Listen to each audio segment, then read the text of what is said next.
Dios te bendiga en este día, Dios te guarde. Mira, la palabra del Señor es veraz, es real y la palabra de Dios tiene cumplimiento. Muchas personas están erradas pensando que Dios no castiga, pensando que Dios no envía juicio, pensando que Dios no envía plaga, pestilencias, aún a los hijos de Dios. A los desobedientes el Señor lo castiga. A los que están dentro de la iglesia, que muchas veces nos descarriamos, nos descarrilamos, nos salimos del camino, nos portamos desleal y desobediente con el Señor nos castiga y nos corrige porque nos ama. Pero su castigo no es para destruir, sino para restaurar. Aquí dice, juicio de Jehová contra Judá.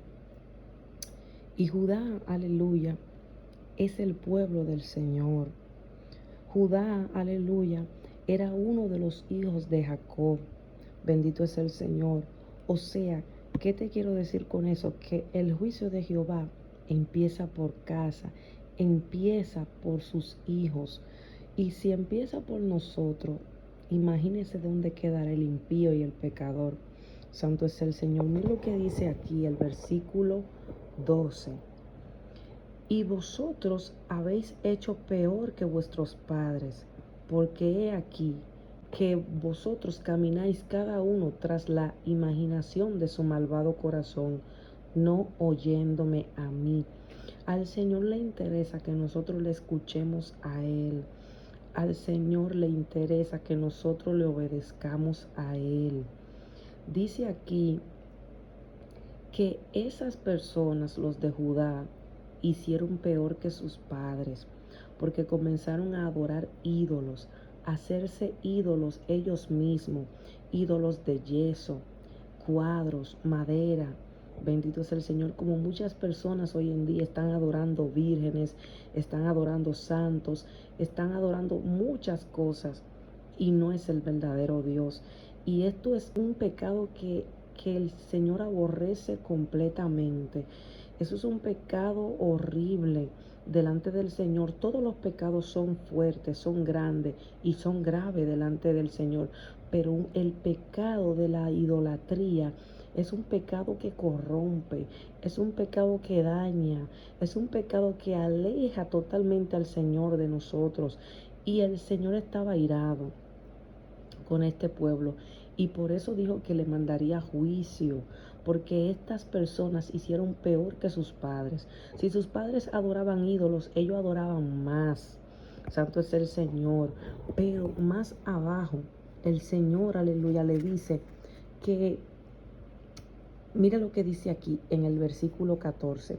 No obstante, he aquí vienen días, dice Jehová, en que no se dirá más, vive Jehová, que hizo subir a los hijos de Israel de tierra de Egipto, sino que se dirá, vive Jehová, que hizo subir a los hijos de Israel de la tierra del norte y de todas las tierras a donde los había arrojado.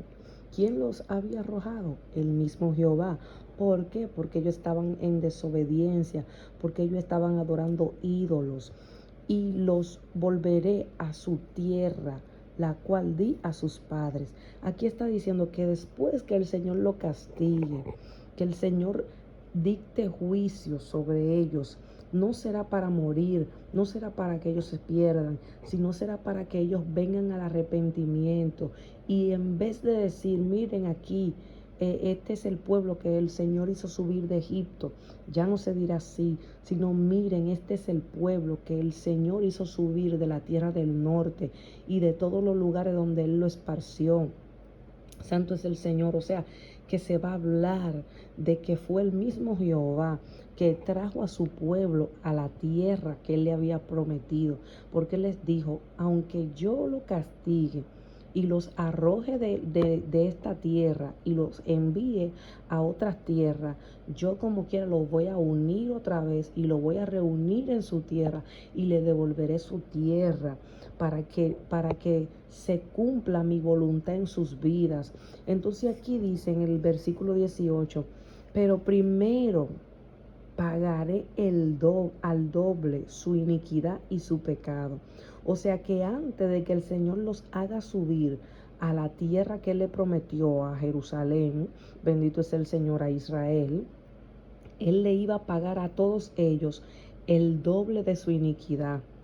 Y esto me lleva a pensar que hay muchas personas hoy en día que ellos cometen todo tipo de pecado, todo tipo de desobediencia, y ellos creen que el Señor lo va a perdonar y que nada va a pasar y que ellos no van a tener ninguna consecuencia, pero está muy equivocado, porque nosotros si pecamos, si fallamos, si desobedecemos al Señor, el Señor nos va a perdonar, sí. Si usted se humilla, si usted se arrepiente, si usted se aparta, el Señor lo perdona, pero su consecuencia usted la va a pagar, su castigo usted lo va a recibir. Aquí dice, pero primero, o sea que antes de que vuelvan de la tierra del norte y de todas las tierras donde el Señor lo había arrojado, primero el Señor le va a pagar el doble de su pecado, el doble de su iniquidad, porque ellos estaban en idolatría, estaban adorando muchos ídolos, le estaban entregando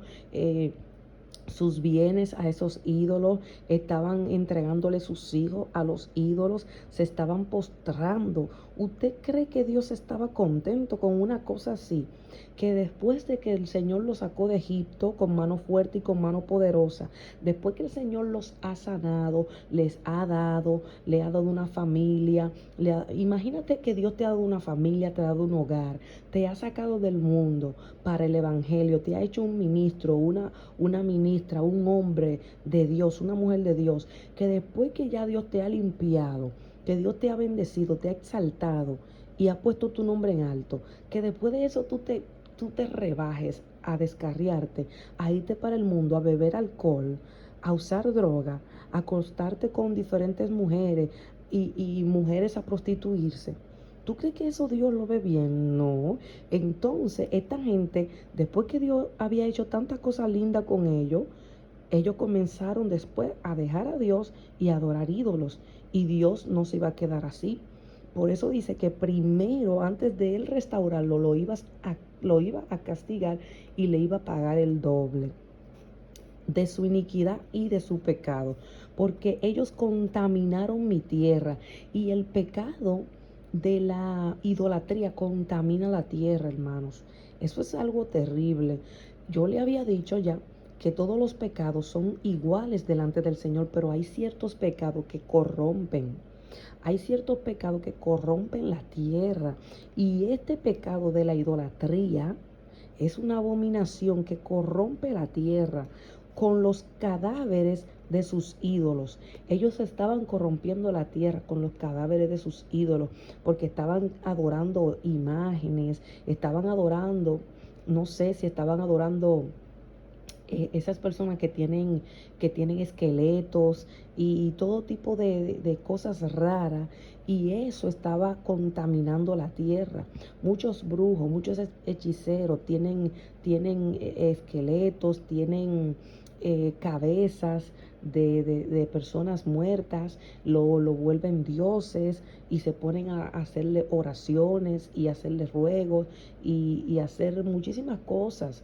Y esas personas del pueblo de Israel estaban haciendo todas esas cosas, y eso contaminó la tierra. Esos ídolos contaminó la tierra de Israel. Bendito Dios. Y sigue diciendo, con los cadáveres de sus ídolos y de sus abominaciones llenaron mi heredad. Eso a Dios le estaba haciendo un daño. Bendito es el Señor. Eso a Dios no le estaba agradando para nada. Porque nosotros, aleluya, tenemos que entender que nuestro Dios, así como nosotros tenemos sentimiento, nuestro Dios tiene sentimiento. Nuestro Dios se entristece. Nuestro Dios, aleluya, se aira. Nuestro Dios, aleluya, tiene muchos sentimientos. Aleluya, también llora, también se entristece, porque vemos todo eso en Jesús. Jesús lloró, Jesús se entristeció, Jesús se compadeció. Bendito es el Señor. Jesús, aleluya, tuvo todos los sentimientos también que nosotros como humanos tenemos hoy en día. Y cuando nosotros provocamos a ir al Señor, estamos provocando un sentimiento de ira. El Señor se cela también. El Señor dice la palabra que uno de sus nombres es Dios celoso. Santo es el Señor. Nuestro Dios también tiene el sentimiento de que Él es celoso. Él cela lo de Él. Él cela a su pueblo. Él cela a su iglesia. Él cela que nosotros seamos para Él. No es como el celo del hombre. El celo del hombre es animal, terrenal y diabólico, pero el celo de Dios es un celo santo. Dios te cela para Él. Dios te anhela. Así como el Espíritu Santo lo dice la palabra, que el Espíritu Santo te anhela celosamente. Eso es un sentimiento también. Es como cuando el esposo quiere que la esposa sea solamente para él, y es que debe de ser así. La esposa debe de ser para el esposo y el esposo para la esposa. Entonces, como nosotros somos la iglesia y somos la esposa del Cordero, necesitamos serle fiel a Él. Necesitamos vivir para Él, entregarnos solamente a Él. Entonces esta gente del pueblo de Israel le estaba siendo infiel al Señor. Estaba dejando al Señor, a su verdadero Dios, a su verdadero esposo, y estaba yéndose tras los ídolos. Santo es el Señor. Y por eso el Señor le dijo: primero les pagaré a ustedes conforme a sus iniquidades. Mucha gente cree que no va a recibir castigo. Mucha gente cree que no va a recibir consecuencias de sus malas acciones. Y la palabra es muy clara. Hay que leerla, hay que estudiarla y hay que escudriñarla. Si nosotros pecamos deliberadamente, vamos a recibir castigo de parte del Señor. Vamos a recibir corrección. Bendito es el Señor. Y vamos a tener que pagar nuestra consecuencia. Hay una escritura, creo que en el libro de Proverbios, que dice que cuando se comete adulterio, eso es una mancha y eso es una afrenta que nunca será borrada. Por más que la persona quiera borrar ese pasado, nunca se va a borrar. Porque el que se enteró de que tú le fuiste infiel a tu pareja, eso nunca lo va a olvidar. Y la pareja tampoco nunca eso lo va a olvidar. Entonces hay cosas que uno hace, que uno cree que uno no va a tener una consecuencia, una repercusión, y uno está bien equivocado. No podemos estar cometiendo tantos errores, metiendo tanto la pata. En estos caminos tenemos que ser cuidadosos, porque hay errores que no se pueden revertir. Si ya los cometiste, aleluya, esa va a ser una afrenta para toda la vida. Aunque Dios te lo perdone, esa va a ser una afrenta, porque mira, Dios perdonó a David. Dios perdonó a David que tuvo esa relación íntima con Betsabé. Bendito es el Señor. Y Betsabé era una mujer casada. Y David se acostó con la mujer de un hombre que le trabajaba, de un hombre que era fiel a él, un hombre que era su guerrero, que era su soldado. Bendito es el Señor. Pero esa afrenta nunca se le quitó a David. Esa afrenta nunca se le quitó a David. Siempre estuvo ahí. Esa manchita siempre estuvo ahí. Dios la perdonó, sí. Dios le perdonó ese pecado. Dios lo restauró a David todo. Pero ese pecado, aleluya, manchó a David. Ese pecado manchó el testimonio de David. Y por ese pecado David no pudo construirle una casa a Jehová. David tenía en su corazón un anhelo de hacerle una casa al Señor, de hacerle un templo. Y Dios le había dado el molde, Dios le había dado la medida, Dios le había dado todo. Aleluya, para que él hiciera esa casa para el Señor. Bendito es el Señor, pero no pudo hacerlo. ¿Por qué? Porque se llenó su mano de sangre. No fue David el que mató a Urías. Él no agarró una espada y lo traspasó a Urías, no. Pero él lo mandó a matar. Y cuando usted manda a matar a alguien, aleluya, con sus palabras, usted ya lo mató. Santo es el Señor. David lo mandó a matar de palabras. Santo es el Señor. Y pusieron a Urías al frente de la batalla y los enemigos lo mataron. Muchas veces nosotros matamos a nuestro prójimo con nuestras palabras. Muchas veces nosotros nos sentamos a murmurar, a criticar, aleluya, y menospreciamos a nuestro hermano y lo estamos matando y no estamos llenando nuestra mano de sangre espiritualmente. Nosotros tenemos que entender que nosotros vivimos en el mundo físico, pero no militamos en el mundo físico, militamos en el mundo espiritual y estamos en una guerra espiritual, estamos en una batalla espiritual. Santo es el Señor. Y cuando nosotros murmuramos, criticamos, menospreciamos y despreciamos a otro, lo estamos matando y nos estamos llenando nuestra mano de sangre. Y lamentablemente, por ese pecado, David no pudo construirle una casa a Jehová. Y por ese pecado se levantó una gran persecución entre la familia de David. Por ese pecado, hermano, David tuvo muchas consecuencias con sus hijos que lo estaban persiguiendo para matarlo, querían usurpar su trono. Muchísimas situaciones pasó David, pero ¿por culpa de qué? De esa mala decisión que él tomó, de ese pecado. Entonces tenemos que tener nosotros cuidado, porque nosotros si pecamos vamos a recibir retribución. Si nosotros pecamos vamos a recibir corrección. Si nosotros pecamos vamos a vivir una consecuencia que podemos evitarla. De verdad que sí podemos evitarla. Así que nada, Dios te bendiga en este día y Dios te guarde.